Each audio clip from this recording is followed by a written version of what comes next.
Up, I'm going to share the 6 motivators that'll help you avoid burnout, and then what is quiet firing, and then a boom that's coming out of the Great Resignation. We'll unpack it all and coach you up. Let's go.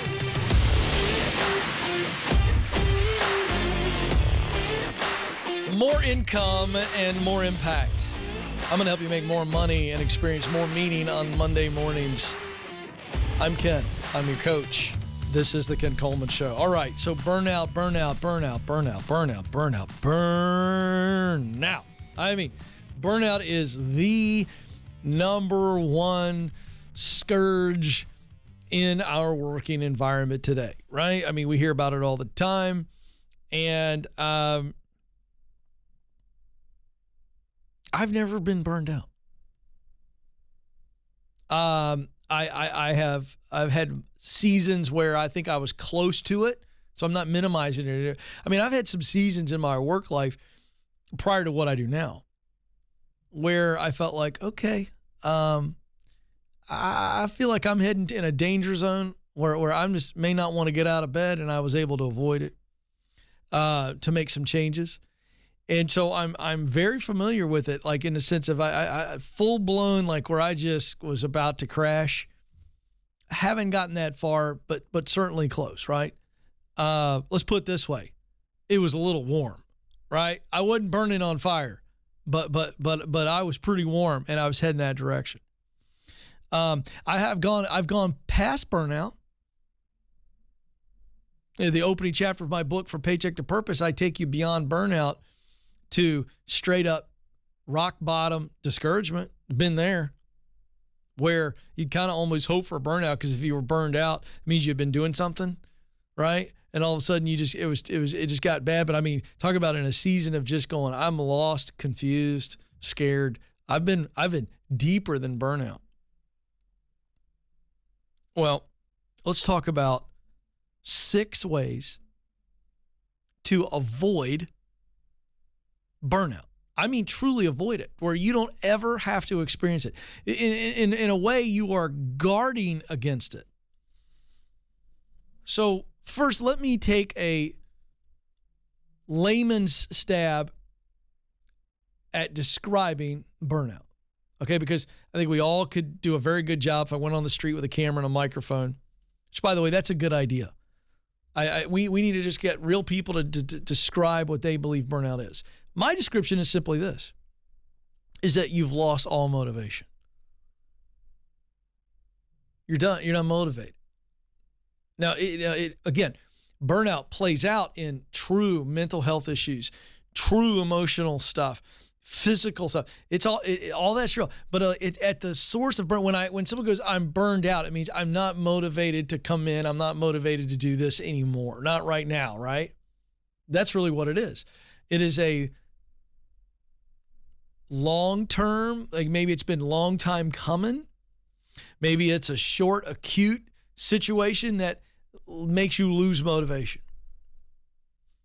So if a lack of motivation due to a variety or one very clear source is really what causes burnout, then healthy motivation is the guard against it. Does that square with you, good folks? Great. So there are 6 intrinsic motivators. It's a fancy way of saying that all of us humans are naturally motivated, meaning we don't have to get in the mirror and go, come on, kid, come on, you can do this. Come on, buddy, be awesome today. It means we don't have to have someone stand over us like a parent or a coach or a drill sergeant or a teacher. It means we are naturally motivated. We have motive to get up and to do what it is we want to do because there is a values-based result that we desire to produce. That's motivation. And intrinsic motivation at its core is the purest form of motivation. If I tell my kids, you don't get to go out and play with your friends or hang out with your friends or do whatever, you don't get to play video games until you do this, and they do it, that's extrinsic motivation. They did it for reward or they do it to avoid some type of punishment, right? That's not real motivation. That's extrinsic motivation, and it's truly not a motive that comes from the person. All right, you get that. So there's 6 types of intrinsic motivation. Number 1 is you are motivated by achievement. The best way to describe this is you are a person who needs a scoreboard, you want a scoreboard, and you want to fill the scoreboard. Now, some people who have this motivation, this intrinsic motivator, recoil a little bit when I talk with them and coach with them, and they got to go, whoa, wait a second, wait, it's not all about me. No. This is all pure. This doesn't mean that you're all about you and that you're a narcissist. What it means is that you are driven to perform, true performance. Like, pressure's on me. I like the ball. When the clock is ticking down, I want to deliver. I'm that kind of person. I want to perform. I need to perform. And what I mean by perform is I have to deliver. I got to bring in the results. I like putting up results or leading people who put up results. That's achievement. Number 2, motivator, intrinsic motivator, is creation. This person is motivated and energized by anything original. Anything. I mean, that's the spectrum. That could be from building a cabinet to designing shoes, to sculpting, to painting, to photography, whatever. A person who's motivated by creation is driven to create originality and beauty and newness. Number 3, motivator, efficiency. This person is always looking to establish new and better ways to drive excellence. So in efficiency, they love organization. They love proficiency and excellence. There's an order to the way things ought to go, and we want to find the best order. Number 4 motivator is influence. This person is driven to guide people, to help with transformation, helping people realize a desired future, to help people go from where they are to where they want to be. Influence. That's what it's about. People. Number 5 is service. This person is driven by a desire to heal, to include, to listen, to love. It's all about service. This is, again, people focused, but this is about caring and loving others. Finally, the last motivator, number 6, solution. You are driven to identify and solve problems. Solutions drive you. You love taking a tangled ball of fishing wire and figuring out how to get it untangled, right? These are the 6: achievement, creation, efficiency, influence, service, and solution. Here's what happens. When I understand what motivates me with one of these 6 motivators, here's what happens. I now go, these are the results that matter deeply to me. And when then I produce these results, watch this, my flame turns into a furnace and I never burn out. If you want to learn what your motivator is, get the Get Clear assessment at kencoleman.com. It'll give it to you clearly and help you figure out what to do with it and find it daily in your work. Get Clear at kencoleman.com.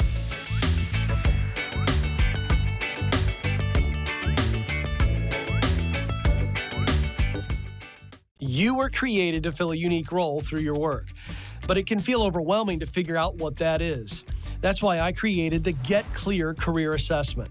In just 15 minutes, you'll get customized results that clarify what you do best, the work you love to do, and the results that motivate you. All this helps you discover what you were born to do. And you'll get a list of professional possibilities to help you in your job search. To get started, go to kencoleman.com/assessment.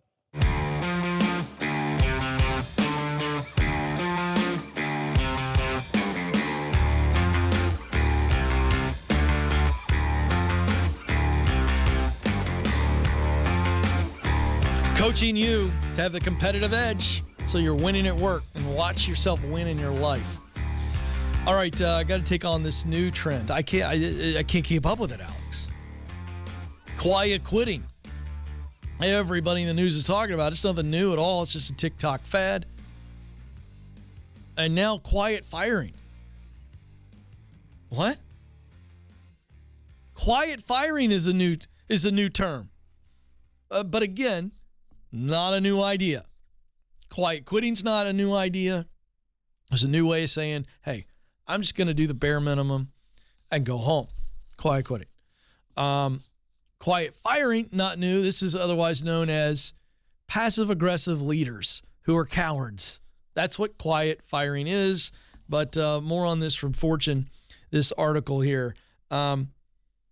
Bosses are engaging in quiet firing. What does this look like? Rather than giving an employee honest feedback and steps to improve, or maybe even a warning, for crying out loud, bosses are quietly ignoring employees' requests for promotions or higher pay, hoping that they will soon be demoralized enough to leave on their own. You know what this is? This is just good old-fashioned passive-aggressive, non-confrontational leadership. How many times on this show have I had a caller call in and go, Ken, should I leave?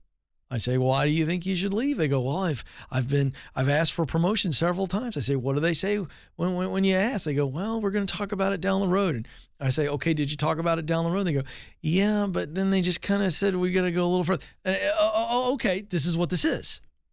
They are willingly just pushing you aside and hoping that eventually you'll go, oh, they are never going to promote me, and they hope you leave. Why? Because that's easier for a cowardly, weak, dysfunctional leader. Now, again, I told you this was nothing new.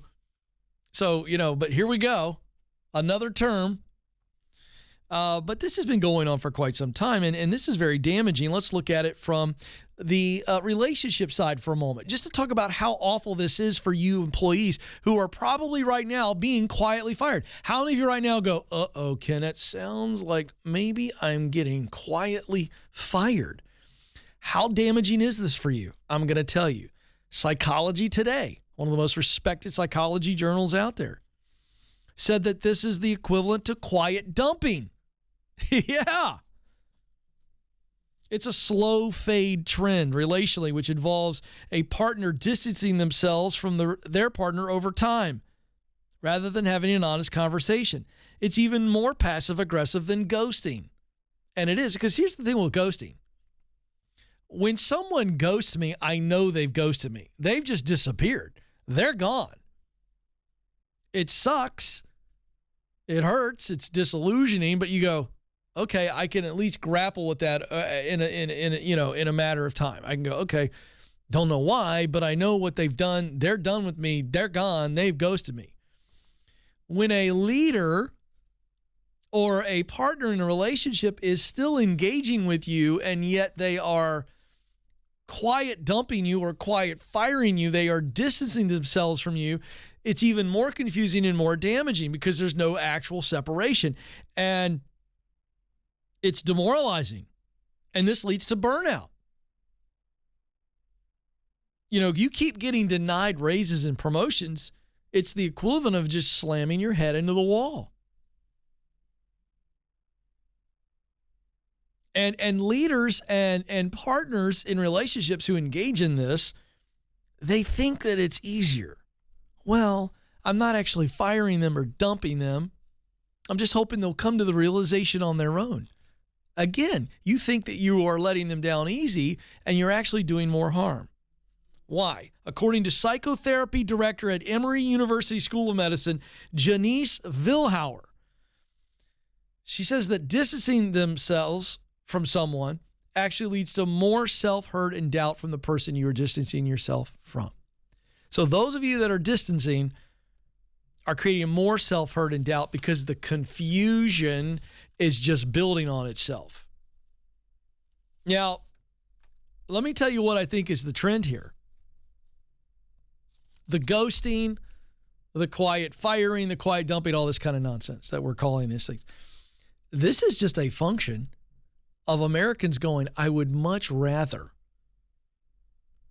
be passive-aggressive than direct. That's it. They're choosing to be passive aggressive than be direct, because it's very selfish. The passive aggressive person who's just kind of distancing themselves is actually being selfish, because they're convincing themselves that they're taking it easier on you, but the reality is they're taking it easier on themselves, because it's harder for them to confront you. And so then they go, well, okay, I'm going to let them down easier over time. No, you're not letting anybody down. You're confusing and hurting. And this is a love of passive aggressive. And can I tell you what I think is the real source of this, Alex? I think it's the digital divide. I think because we do everything, on a screen, and we can communicate via text where there's no emotion. You can't see my face.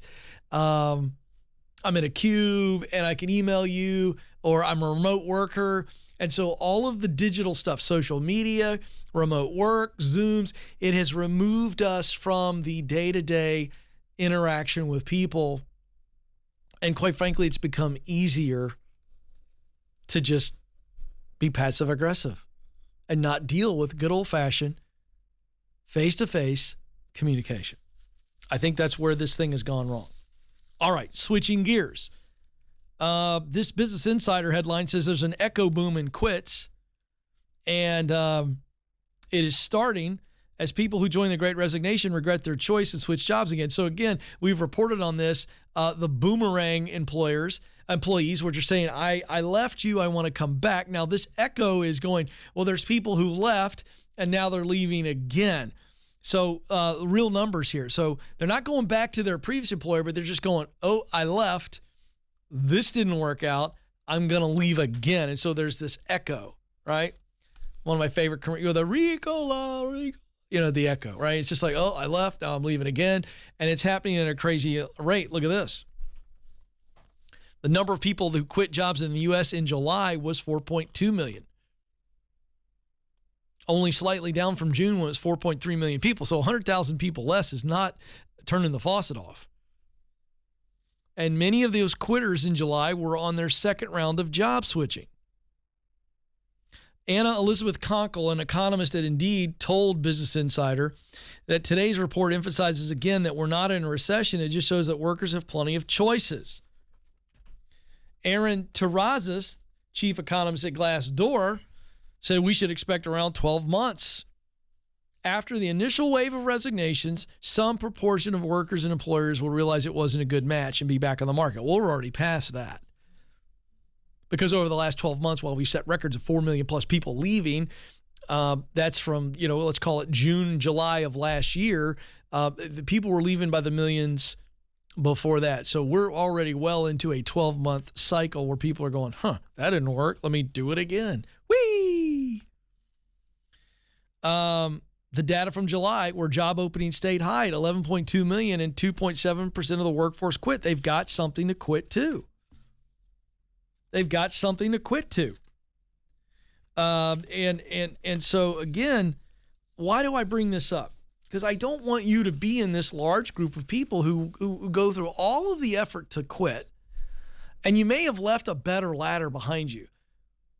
And so you might not be able to boomerang back. There's the first challenge. And in cases where you don't want to boomerang back, it's still a pain in the butt because you've got this transition period where you went from one job to the next and that didn't work. And here's my concern with all this. It can get discouraging pretty quickly if you leave one job to go to another job and it's not any better. And you go, well, is there anything good out there? And that's what I think a lot of the stuff is that I'm fighting every day.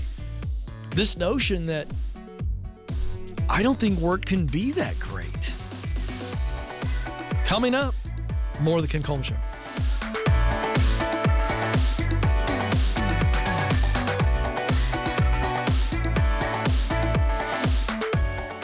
Did you know that just like a product, you have a personal brand? It's the image or impression others form about you based on your interactions. And whether we realize it or not, our personal brand impacts opportunities to grow in our careers. That's why our team created the Personal Brand Survey. It's free, and it will give you personal and professional feedback so you can own your strengths and uncover any blind spots holding you back. To get started, go to kencoleman.com/brand.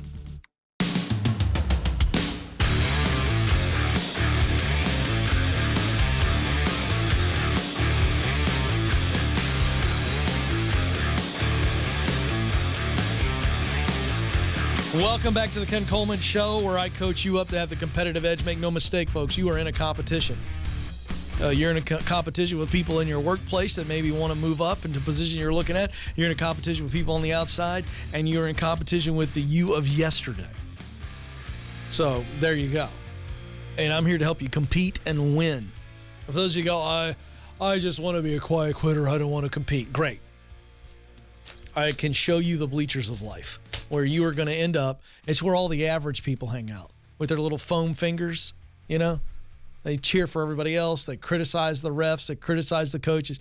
They criticize the players. They're not in the arena. There you go. Ken, you're old school, man. You're too intense. You're absolutely right. Because there's only one life. One life. And you think about the amount of time you spend at work, you better be having fun, and you better feel like you're doing something that you care about, and you better feel valued. If you don't, we're talking quality of life.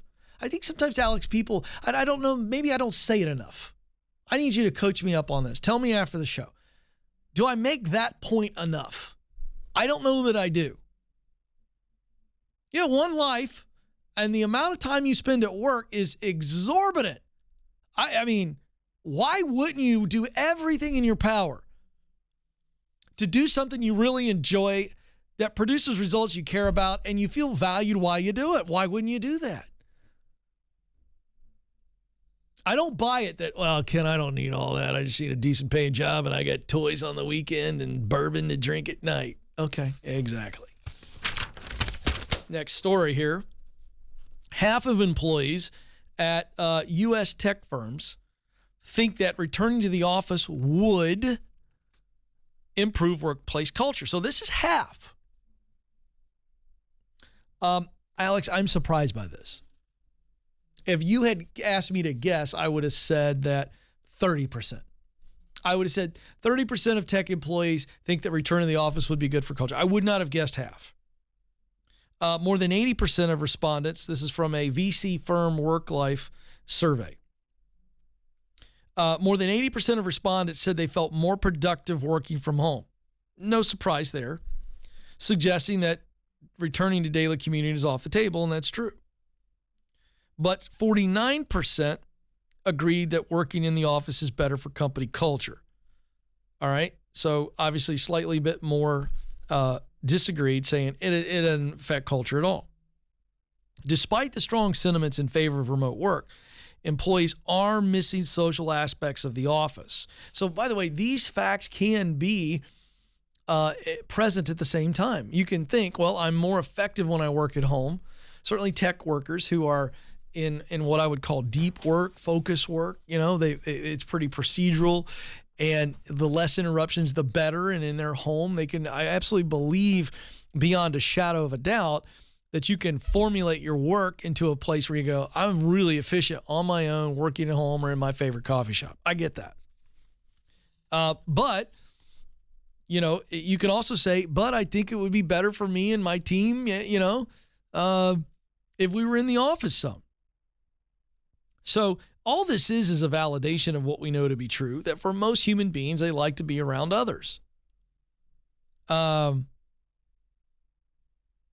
Employees are missing social aspects of the office, with 54% of workers saying they miss most friendship and camaraderie. So that would be your lunch or goofing off like I do in my area with, you know, the other day I had a putting contest and, you know, we'll take somebody's knee cart. I once did a relay race around the cubes in the knee cart. See who had the fastest time. By the way, it was me. You know, I mean, I get it. It's fun to goof off with your coworkers. 47% said they missed the change of environment that comes with getting out of the house. So there's that.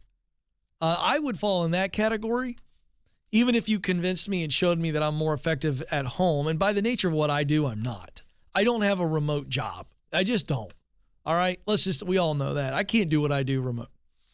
Somebody go, well, you could have a studio in your house. Yeah, but I'd have to have Alex over there. I'd have to have Joe in there. I'd have to have, I just can't do it by myself. And then research, as I've shared on the show, indicates that Gen Z workers do not like working from home, and they absolutely want the relationships. And these are younger workers. They've just come out of the most social time of their life, high school and college, and it's all about hanging out with people, and I get that. Okay, speaking of the younger generations, this is great news for the teens of the Coleman household and other teens. Alex, you got some teens. Finance article from Yahoo. Forget washing dishes or bagging groceries. Teens are seizing better jobs. Employers rediscovered during the pandemic and coming out of the pandemic that teenagers can, in fact, do a good job. This is a statement from Alicia Modestino, an economist at Northeastern University. Data from HR and payroll company Gusto showed that teens aged 15 to 19 years old accounted for almost 10% of new hires in April of 2022. Folks, that is amazing. Give you an idea of what kind of a sharp rise that is. In April of 2019, teens aged 15 to 19 were only 2% of new hires. And then in the month of May, teens aged 15 to 19 rose 13%. Why? Because again, folks, when I tell you that there's 11.2 million jobs available and 8.3 million people unemployed, employers are going to go, I got to get bodies in here, man. Let's go get some youngsters who are looking for some Taco Bell money. You know what I'm saying? By the way, I got two boys that play football, and their friends are over all the time. And they come in late, 11 o'clock. They spend the night the other night, like six or seven football players. Very normal now. I wake up the next morning, Taco Bell bags all over the house, McDonald's. And I was getting irritated the other day as I picked them up because, come on. I got to tell my boys, make your buddies pick up the trash.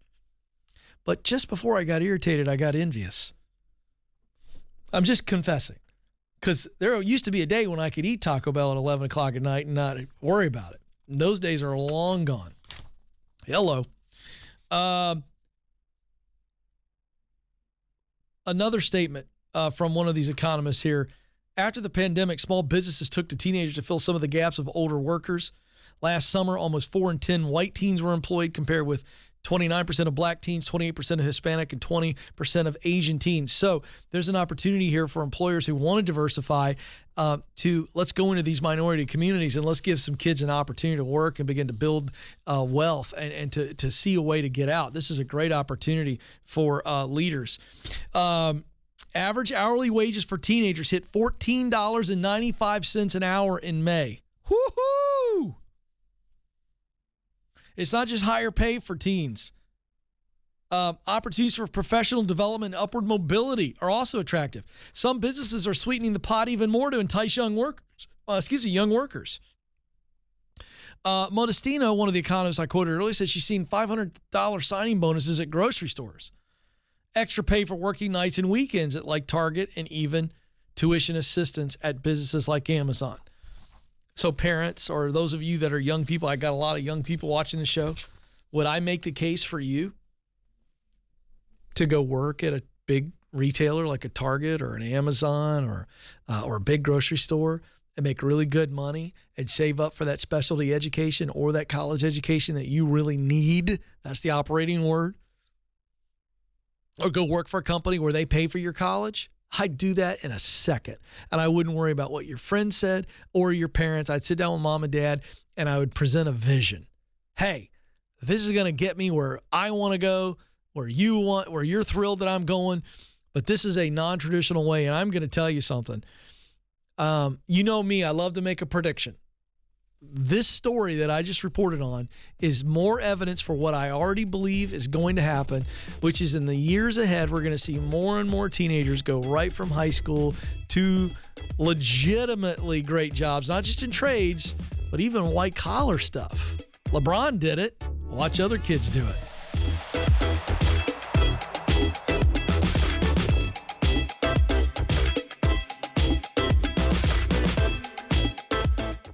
If the thought of attending a networking event makes you break out in hives, You're not alone.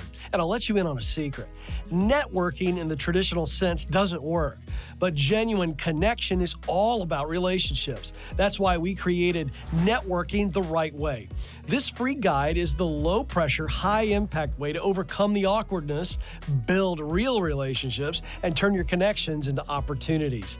To get the guide, go to kencoleman.com/network.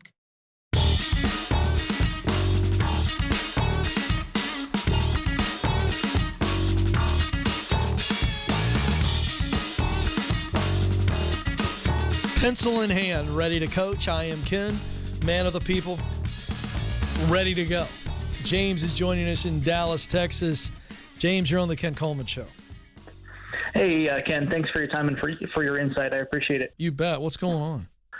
So I'm in a bit of a pickle, an interesting, although probably a good problem to have. I'm looking to transition from my current job into another role, along with several of my colleagues who I'd like to continue to work with. And it looks like the right thing has come along, and we would all be able to work together. And the pay for the new company would represent probably a 15 to 20% increase from where I currently am. Oh, okay. However, I know, good problem to have. I would be walking away from some pretty significant short-term compensation due to me in January, February, and April of next year, totaling about $170,000, which is a hard thing to say goodbye to. Sir. Yes, sir. And I don't want to regret not taking a job that seems like it's the right thing at a cool company with a lot of awesome opportunities, but that would hurt. And these are friends? Friends and colleagues, yes. Of the for the new job. They're starting their own thing, or it's already established? So I'm at a company working with them currently, and things have changed rather abruptly where we currently are, and we're all looking to make a fairly swift exit. Okay, now I'm really confused. So we've been working together for several years, and we were under the direction of a fantastic manager who was recently disposed of in a pretty terrible way. And we find ourselves working for someone that we have never sensed any level of competency in, and that we just frankly do not trust. Right, but what I'm confused about is, yes. I should have stipulated, I'm confused because you're looking for a swift exit, and yet you're going, I got 170 grand coming to me. Between now and the end of April, or first of next year, January to April, I'm going to collect 170 grand. Right. So I could stick it out. I could keep my head down, and I don't think my position would be in any jeopardy. But the role is very unfulfilling. I'm not really having any level of internal impact, and it's just kind of a frustrating environment to be in. Okay, so this is a wrestling match between your head and heart, then. Correct. Because the head's going, dude, what are you thinking? Stay and deal with it. You're a big boy. You can put on your big boy pants and just wait until you collect your 170 and then say hasta la vista, which, I mean, your head's not wrong. Your head's making a very compelling case.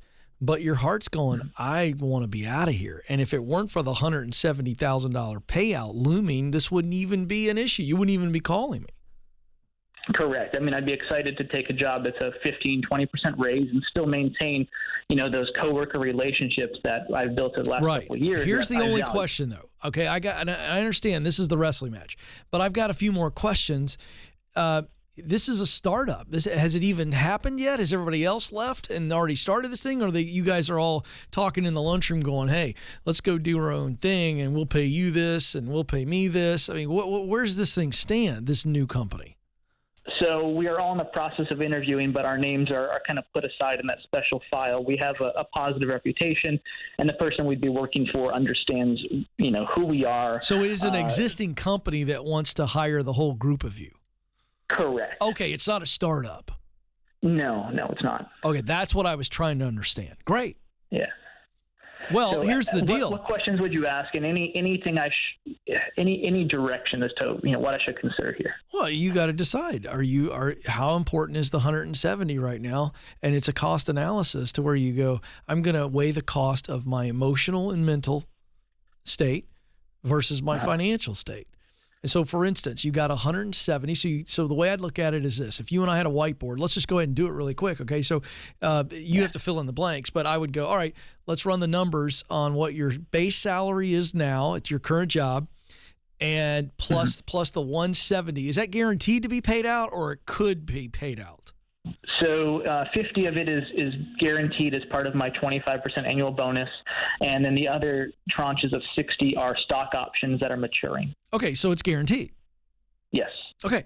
Based on the current value of the company, yeah, and that's projected to conservatively be about $60K each. All right, so it's close to guaranteed. All right, so I got to go in 30 seconds. So I would put it on the board, and I would say, all right, I've got my salary plus these bonuses, stock options, and that's one number. Between now and next April, I would make this amount of money based on the current gig. The new gig with my bump, I would make this amount of money. And you just got to be able to see both stacks of cash, because that's all this is. Your heart wants to leave. You know you should leave. You want to leave. So I'd wrestle with the two piles of cash and go, but now I got to weigh in my mental health, my emotional health, if I stay where I know I don't want to stay. And then your answer is going to be clear.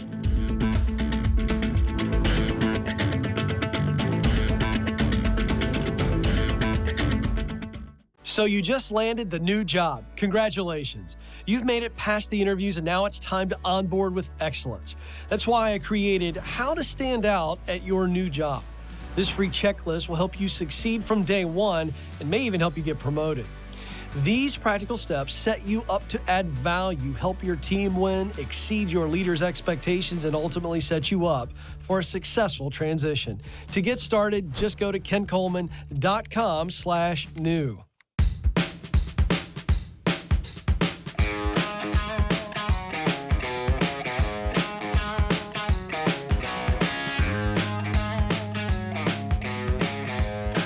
Welcome back to the Ken Coleman Show. Have you ever had a moment when you discovered something new and it changed your complete perspective and then outlook on an area of your life?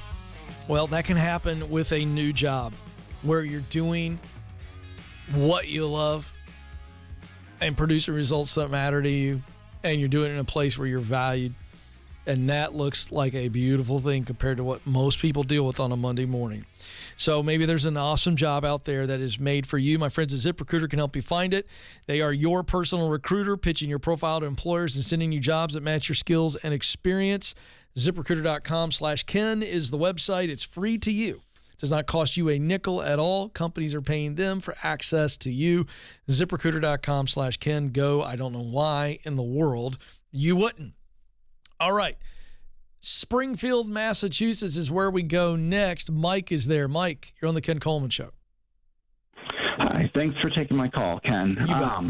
So to get right into it, at where I'm currently working, there is no more promotions. There is no more floor. I've kind of hit the ceiling, and I'm trying to figure out where I can, the things that I'm good at with my current job and the things I enjoy doing, how that applies outside of the field that I'm currently in. What field are you currently put in? all that. Yeah. I'm in education. Okay. Yeah, we're gonna rock this, man. This is gonna be fun. Okay. So you're in the education field, specifically doing what?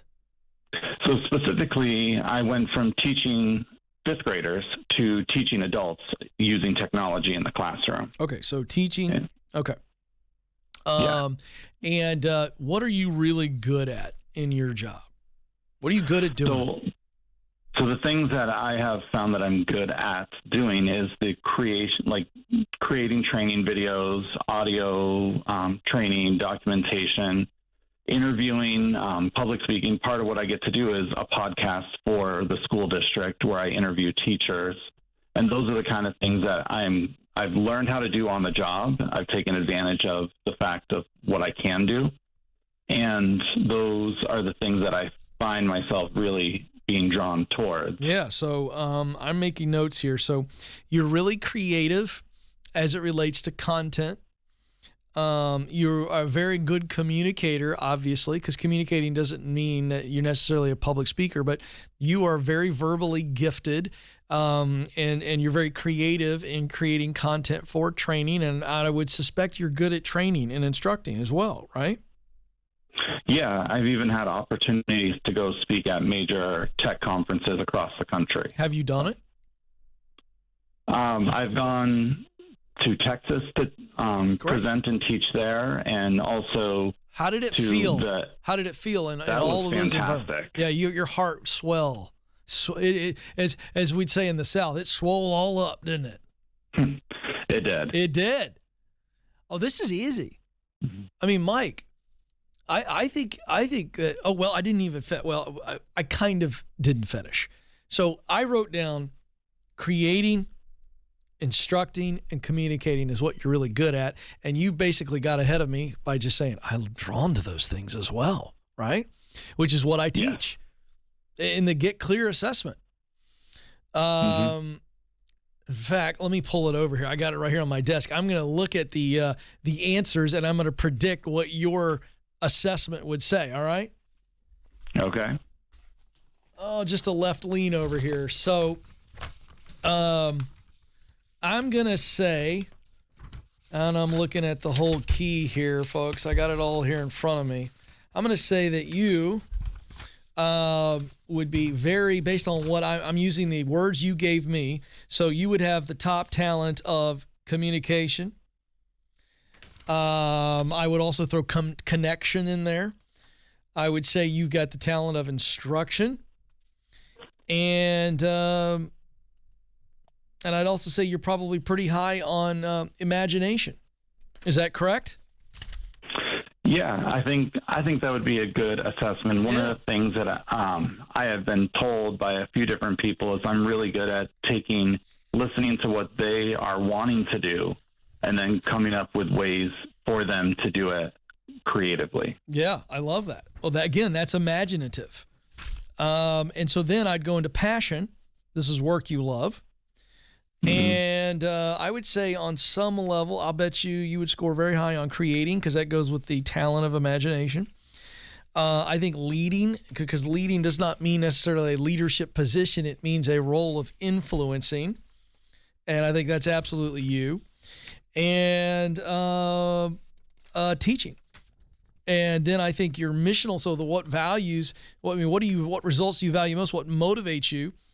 Of the 6, achievement, creation, efficiency, influence, service, and solution, my guess is your number 1 would either be influence or achievement, because you like showing people wins. You like moving the needle. Is that true? Yes, that is true. All right, so I just did a quick Get Clear assessment for my man Mike, right?